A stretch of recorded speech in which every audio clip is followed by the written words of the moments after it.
इंटरलक्स स्पेसमध्ये आपलं स्वागत आहे. आज आपण एक शेठला भेटणार आहेत आणि त्यांचे प्रतिक्रिया जाणून घेऊया, की इंटेरियर डिझायनर बद्दल त्यांचे काय व्ह्यूज आहेत किंवा त्यांचे काय विचार आहेत. तर चला सुरू करूया.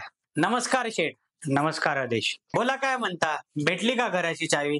हो आदेश घेतला. छानच. मग काय विचार केलात?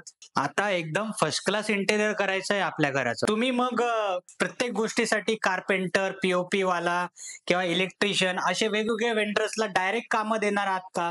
की एकच इंटेरियर डिझायनरला सगळे कामं देणार आहात? बघ आदेश, आम्ही मटेरियल घेऊन येणार, कारपेंटरला घेऊन येणार आणि त्याच्याकडून पूर्ण काम करून घेणार.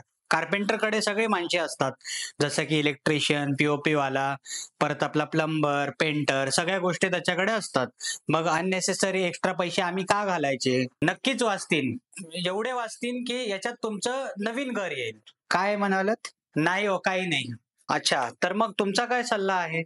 बघा, तुम्हाला याची माहिती आहे का? कुठे काय बनवायचं आहे? कुठे ठेवायचं आहे? कसं ठेवायचं आहे?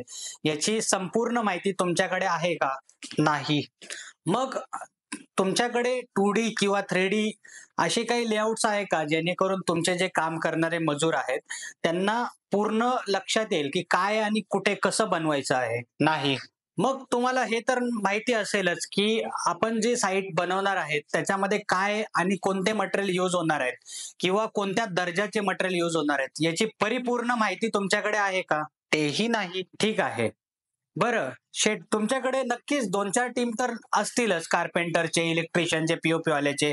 इन केस ते पैसे घेऊन पळून गेले किंवा अर्धवट काम सोडून निघून गेले. बॅकअप टीम नक्कीच असतील त्या केसमध्ये. नाही रे आदेश, अजिबात नाही. बरं, ठीक आहे. हे माहिती नसू द्या. पण हे तर नक्की माहिती असेल, की कोणता प्लाय वापरला गेला पाहिजे, किती चा प्लाय कुठे लागला पाहिजे किंवा लॅमिनेशन्स कोणते प्रकारचे असतात किंवा कोणत्या ब्रँडचे असतात, याची डिटेल्स तुमच्याकडे नक्कीच असेल. अरे यार, ते पण नाही, अगदीच नाही. अच्छा, मग नक्कीच तुम्ही लेबरला असं डायरेक्ट काम देऊन तुमचं घर तयार करणार आहात का? माहिती नसताना तुम्ही सगळे जे वेंडर्स आहेत, ते कसे मॅनेज करणार आहात मग? अरे बापरे! मग आता काय करायचं? आता मग मी काय करायचं?